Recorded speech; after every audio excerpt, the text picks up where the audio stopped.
Mes chers amis, Shabbat Shalom, on est parachat Shmini, 5781. Il y a un sujet qui me préoccupe et que j'aurais voulu partager avec vous.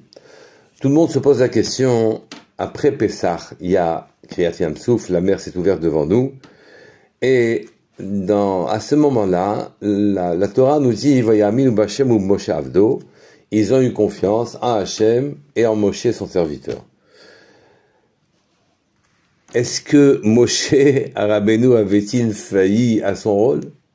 Est-ce que Moshe Rabbeinu n'avait-il pas prouvé qu'il savait défier par haut? N'a-t-il pas été le vecteur qui a amené une dizaine de plaies qui a détruit l'Égypte, littéralement? N'a-t-il pas défendu les bénis d'Israël dans toutes les circonstances? N'a-t-il pas résisté aux pressions de par haut? Il a été sans hésiter se présenter à lui prenant tous les risques alors qu'il n'avait ni armée, ni puissance, ni réputation encore. Comment comprendre après tous ces hauts faits de Moshe Rabbeinu que les bénis d'Israël n'ont eu confiance en lui que quand il leur a permis de traverser la mer, de traverser le Yam Souf? Évidemment, sur Akadosh Baruch Hu, on peut se répondre. On peut dire, Moshe Akadosh Baruch Hu, c'est la divinité, c'est Dieu, c'est Hachem. Et donc, tant qu'on n'est pas totalement sauvé des Égyptiens alors qu'il a tous les pouvoirs, eh bien, on n'est pas sauvé. Oui, ils ont été terrorisés par le fait qu'ils ont vu l'Égyptien sortir d'Égypte et venir les poursuivre dans le désert, malgré les plaies qui se sont abattues sur son pays, malgré le désastre auquel il est arrivé. Ils ne se sont pas sentis en sécurité, ni sauvés, jusqu'au moment où ils sont passés de l'autre côté de la mer. Mais Moshe Rabbeinu, lui-même, sa mission en tant qu'homme, il n'a jamais failli. Comment on peut nous dire qu'en tant qu'homme, on ne pouvait pas faire confiance à Moshe, à Avdo, en tant qu'Eved de Akadosh Baruch Hu? Il s'est montré le digne serviteur d'Hachem pour aider le peuple d'Israël à sortir d'Égypte. Ils ont été libérés par la main d'Hachem, par l'entremise de Moshe Rabbeinu, d'Égypte, qui est la plus grande des puissances de l'époque, la plus puissante armée, le pays le plus riche, le pays le plus dont on ne pouvait sortir qu'avec le sentiment des dirigeants de ce royaume. Où Moshe Rabbeinu avait-il failli?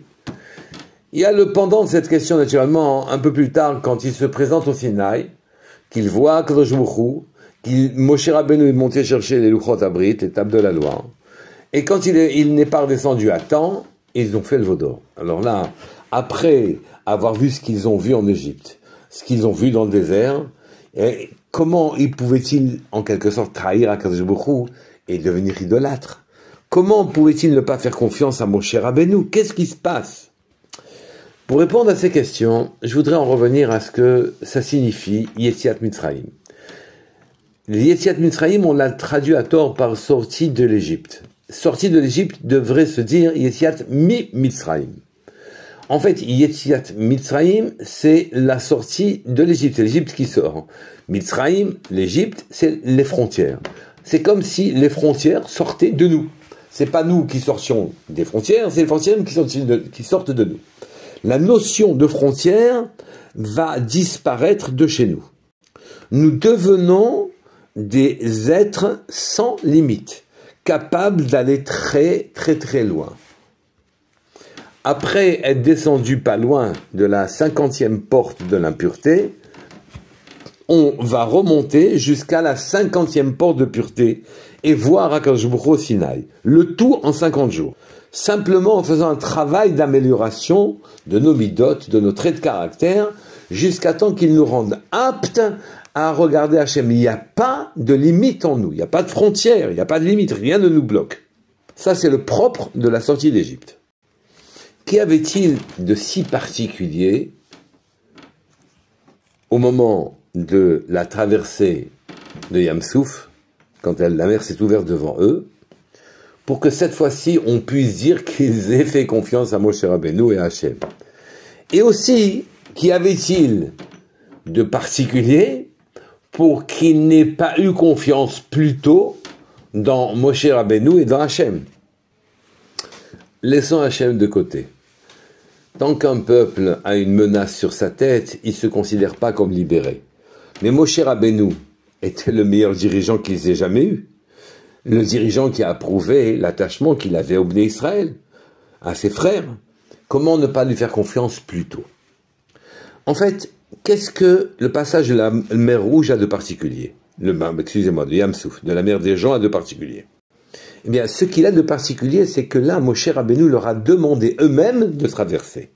Jusqu'à présent, Moshe et Aaron faisaient les miracles et provoquaient les plaies qui faisaient les miracles. C'est Hachem qui faisait les miracles. Mais eux, ils étaient le vecteur par lequel le miracle passait. Et le peuple lui-même ne faisait qu'assister au caractère grandiose de la plaie qui s'abattait sur l'Égypte.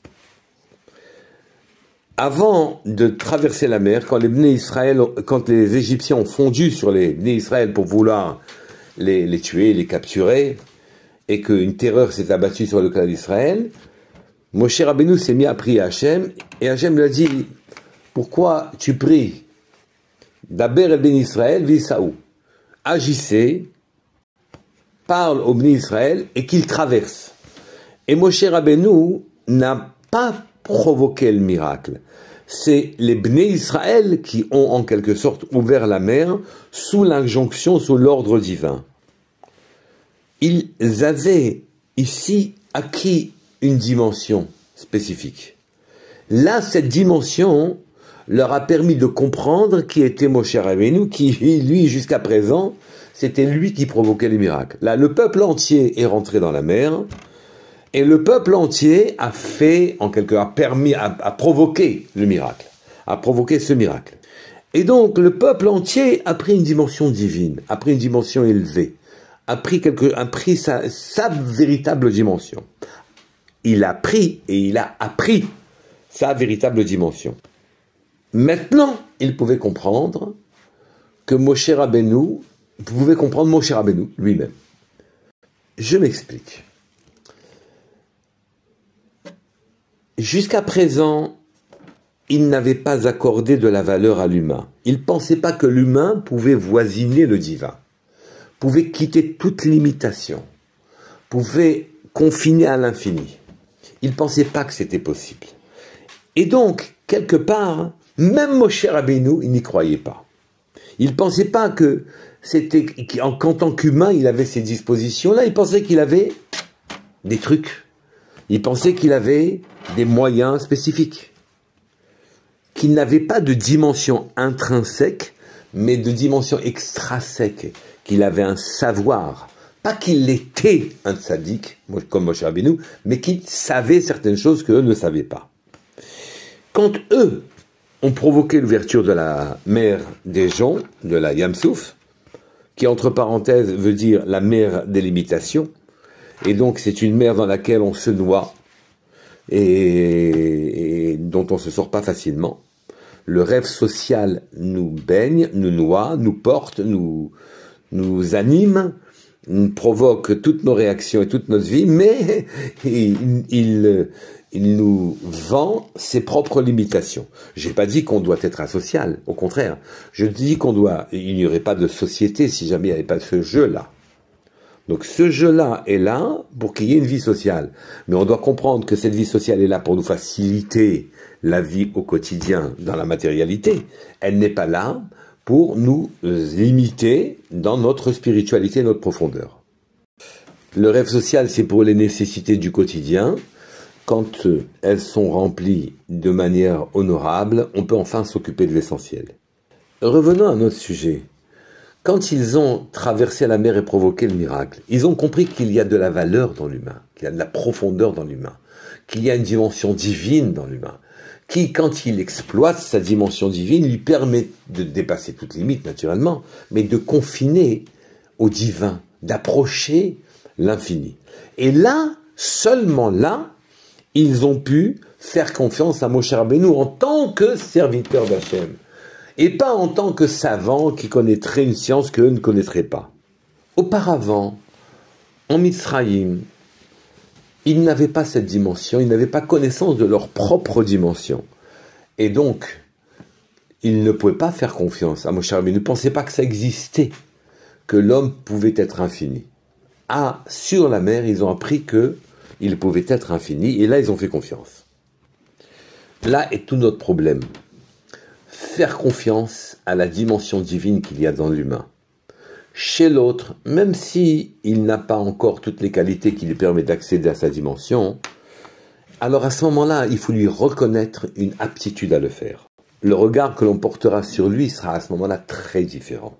Le regard que l'on porte sur nos familles, nos femmes, nos enfants, nos maris, ce regard est un regard où on doit regarder leur potentialité pour pouvoir les aider à les déployer et pas regarder les utilités qu'ils pourraient avoir pour nous dans l'existence en nous apportant les moyens matériels et de nous valoriser dans le rêve social d'une manière générale. Mari, enfants et femmes ne sont pas là pour valoriser notre matérialité sur Terre ou pour nous apporter confort et tranquillité. Ils sont là aussi pour autre chose. Ils sont là pour nous faire, pour que leur dimension profonde vienne trouver une sortie, un exutoire, une possibilité de s'élever. Si je me sais sans limitation, et si j'exploite ces capacités-là, alors à ce moment-là, je permettrai aux autres aussi de les exploiter. Nombreux sont autour de nous les personnes qui n'ont que des références matérielles. Ils n'ont pas de références profondément spirituelles. Ils n'ont pas de personnes qui ambitionnent pour elles de valoriser leurs nitzot, leurs étincelles profondes. Mais pour pouvoir se développer, encore faut-il croire qu'on a cette dimension-là. Faut-il penser qu'elle est exploitable. Quand les Bnei Israël ont senti qu'ils pouvaient voir la mer s'ouvrir devant eux, qu'ils avaient cette capacité, alors là, ils se sont lancés dans la véritable aventure de l'existence. Celle où on va dépasser toutes les limites, qui nous enferment en permanence, tant qu'on n'exerce pas le pouvoir que l'on a de vivre dans l'infini. Au Sinaï, ils l'ont aussi oublié. La raison pour laquelle ils ont finalement été plus ou moins complices, au moins par cheval tassé sans bouger du veau d'or, c'est qu'en vérité, ils ont été timorés avec leur propre potentialité. Moshe Rabbeinu est monté, et donc ils avaient pris l'habitude de ne vivre au-dessus des lois de la nature que grâce à l'intermédiation de Moshe Rabbeinu, et que donc on ne pouvait pas se passer d'un intermédiaire, ce qui signifie, au fond, que l'on n'avait pas l'intention d'exploiter nos propres qualités, notre propre profondeur, et on a été vite chercher quelque chose qui nous faciliterait les vies. Un autre intermédiaire, un veau d'or. On est allé voir Aaron, on lui a dit, mais on ne peut pas rester comme ça. Il faut que tu nous trouves le nouvel intermédiaire. On ne s'est pas demandé, mais peut-être est-ce l'occasion là de déployer une quelconque mida, un trait de caractère spécifique. La patience, la confiance, non. On est retombé dans la matérialité et dans le sentiment qu'on ne peut pas en sortir. Or, on peut sortir. Il faut juste tendre la main. Batia, la fille de Paro, quand elle a vu le berceau de Moshe Rabbeinu flotter sur le fleuve, on dit qu'elle a tendu la main. Ce geste-là, en termes matériels, en termes de loi de la nature, est absurde. La main ne pouvait pas atteindre le berceau qui était au milieu du fleuve. Eh bien, en vérité, elle ne pouvait pas l'atteindre dans les lois naturelles, mais les lois naturelles sont dans la main d'Hachem, et tout celui qui pense qu'il a plus à faire qu'un effort personnel pour pouvoir exploiter ce qu'il a au fond de lui, se trompe. En vérité, Akadosh demande qu'on tende la main et que l'on avance dans comme Batia, que l'on tende la main, et à ce moment-là, c'est lui qui fait le travail. De la même manière qu'il a attiré le berceau de Moshe Rabbeinu, ou que la main, comme disent les Mefarshim, s'est étendue, à ce moment-là, notre main s'étendra à nous aussi, pour accéder, pour tenir l'infini. Nous avons beaucoup de travail à faire dans la Sfirat HaOmer. Ce travail ne peut se faire que si j'ai confiance, si j'entends, je comprends, je sais, j'ai conscience que j'ai quelque chose à gagner. Et pour avoir quelque chose à gagner, c'est que j'ai une potentialité d'arriver à quelque chose d'infini. Si je perds cette conscience-là, alors à ce moment-là, on retombe dans les excès, dans le veau d'or, on retombe dans le sentiment qu'on n'a pas, on ne peut pas faire confiance à Hachem, qu'on ne peut pas faire confiance à Moshe Rabbeinu. On retombe en fait dans une vie sans aucune dimension réelle, et cette vie, c'est pas celle qu'on doit apporter à nos familles. C'est celle que l'on doit, au contraire, celle que l'on doit amener à nos familles, c'est le décompte du Homer, qui, mida après mida, trait de caractère après trait de caractère que l'on améliore, nous amènera à monter au Sinaï et à atteindre les dispositions divines, le côté divin que nous avons nous-mêmes. Shabbat Shalom Evorach, Kol Tov.